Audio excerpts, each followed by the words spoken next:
Hello everyone, this is Kaneda here, and I wanted to give a quick shout out to host Eric of Talking with Famous People, who inspired me to make my own video.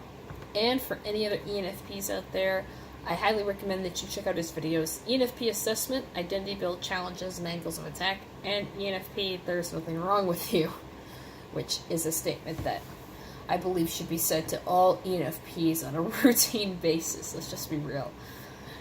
Links are in the description below. Check them out. Do it. So, being an ENFP, this journey has been and continues to be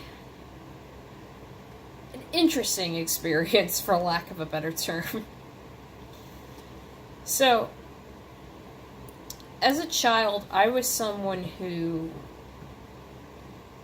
avoided boredom like the plague. I couldn't sit still. I had to constantly be doing something. I was constantly asking questions, and I wasn't necessarily satisfied with the answers I received. I was very inquisitive. I couldn't sit still. I could barely focus. It felt like I was on this constantly moving ball of energy. And the other part of it was that the introverted feeling part was that I was, and still am, an incredibly sensitive person. I feel things very strongly. It's not difficult to move me. I cry a lot more than I would like to admit, but I do. And I am incredibly passionate about the things that I like, and even more passionate about the things that I hate. Unsurprisingly, and I'm sure a lot of ENFPs, you can relate to this, but I was constantly told that I was a nuisance, that I was annoying, that I was doing things for attention, that I was too loud, that I was too talkative, that I was too aggressive, that I was too sensitive, too much of a sissy, too much of a crybaby, yada yada yada yada, when I was a kid and when I was growing up. I'm sure, like I said, I'm sure you all heard that before. And it was confusing for me to figure out how I wanted to go about life. Because on the one hand, I wanted to act like myself, but on the other hand, it seemed to be causing the people around me great distress. So, well, and unfortunately, because of the environment that I was living in at the time, it was not uncommon for me to be beaten up because of how sensitive I was. So, in order to survive in the area I grew up in and to adapt to my surroundings, what I did was I created two personas, two facades to present to the people. The first being the tough girl facade, someone who is getting into fights constantly, whether it was physically or emotionally or verbally, sparring nonstop, constantly getting into trouble as well and causing actually more problems than I was solving, standing up for the little guy. Or the class clown, which is basically using humor as a way to mask my insecurities, to make people laugh, and to use self-deprecating humor as a way to lower myself and to try to relate to other people. Which, while I don't think self-deprecating humor is always inherently bad, the way that I was doing it was in a very unhealthy fashion. And it was also easy for me to take on a lot of relationships and friendships that were incredibly unhealthy and toxic.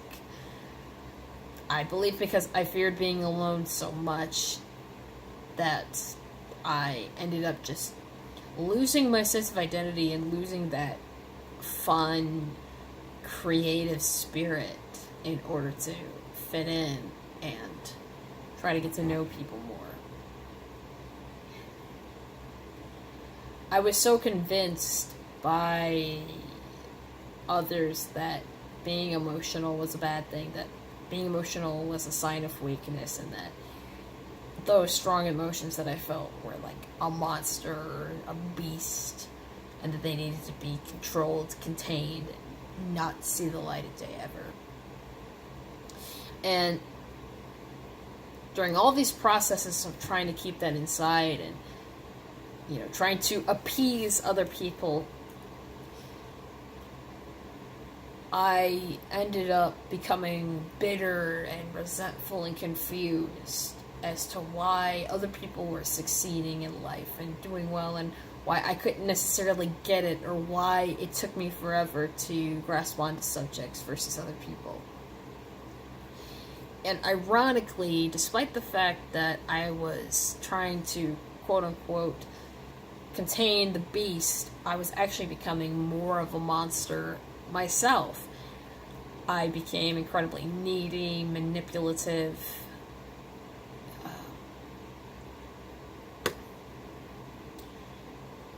harsh, cruel to the people I love, which I still feel a sense of regret and guilt over. And I reached a state where I wasn't sure why I should still be on this earth, and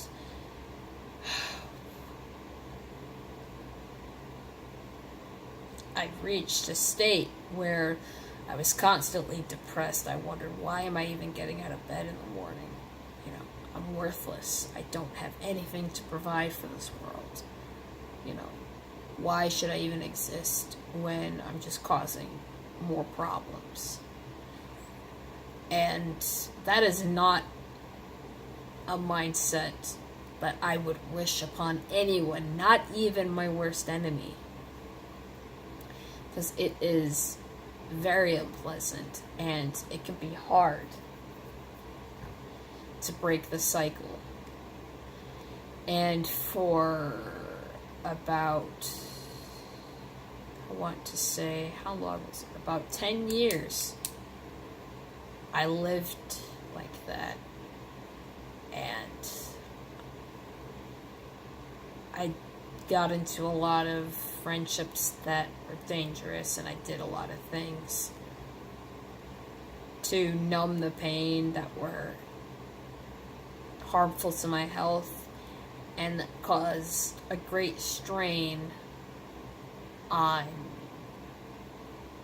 those who loved me and cared about me, which is also something that I regret. It wasn't until December of last year, or December of 2017, when I just had enough. During the holiday season, I was feeling incredibly depressed and very dejected, and I'm thinking to myself, no, I want to stop this. I don't want to feel like this anymore. I want to improve. I want to do better. So I ended up talking to this one person who became a mentor and later became a friend in helping me understand my emotions and understand why I am the way I am. And I mean, it wasn't just easing into the emotions. He basically ripped them right out of me and brought me to a state of vulnerability that I had not been to in a long time, since the time that I can remember. And through his methods, and also in learning more about MBTI and Enneagram, which I'll talk about Enneagram in a different video, I finally found a sense of comfort in discovering my MBTI type, ENFP, and finally that sense of, aha, so that's why I've been having struggles, or that's why I handle things that way. And it really led to this sort of aha moment where I realized that I'm not alone in this, and that there are a lot of qualities to me that are good and that a lot of people enjoy. And that even though I may not be perfect, that I have plenty of flaws, and there's still things to this day that I need to work on, that it's okay to be someone who doesn't necessarily focus all the time, or may not handle things in a traditional way, or that is someone who feels very strongly, or that has a lot of emotions. Those qualities are what make me as a person. And the more that I open up to people and that I share my experiences and I talk about things that I've struggled with, the more that people open up to me in return and that want to get to know me and that may be going through a tough time, but once we talk and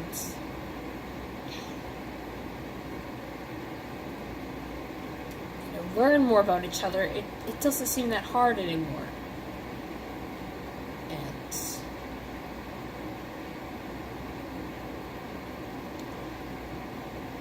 sorry, I had a whole plan for this video, but I decided to just go off the cuff and just start rambling. True to form, I suppose, but if you're an ENFP out there, and if you're struggling, and you just feel that you don't really have a sense of hope, know this. You're not alone. You're never truly alone. There are a lot of people out there that want you to succeed, and that want you to be you, that appreciate you and your quirky gifts, for better or for worse. And if you're around people that demean you, or that treat you like garbage, or who want to try to control you, you just need to cut them out of your life and just be you.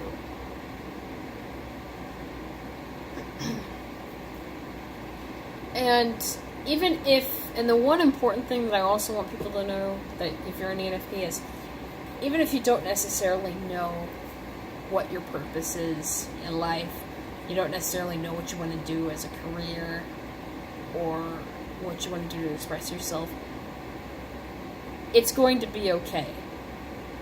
Really. It's going to be just fine. I know it may not seem like it, and you have everybody getting on your case how you keep switching jobs, or say you're not quite sure as to what you want to be doing for the rest of your life. It's alright. You're fine. It's going to be okay. It may take a while to find out what you want to do, and believe me, I'm still searching too. But from the ENFPs I know who are older, who figured out their course of action, it's going to be worth it in the end. You know, ENFPs, we may be late bloomers, but by God, once we figure something out, we just stick to it, and we are absolute beasts once we accomplish our goals. So, yes, this whole video just does me rambling and going on and on, not necessarily having a clear and concise point, but you know, it's just how it goes, I suppose. So, anyway, I'm not quite sure how to end this either. Oh, Jesus. Okay. Well, anyway, I hope that you enjoyed this video, and, or even if you didn't enjoy it, thank you for watching anyway. So, this is Canada signing off. Hope you have a good night.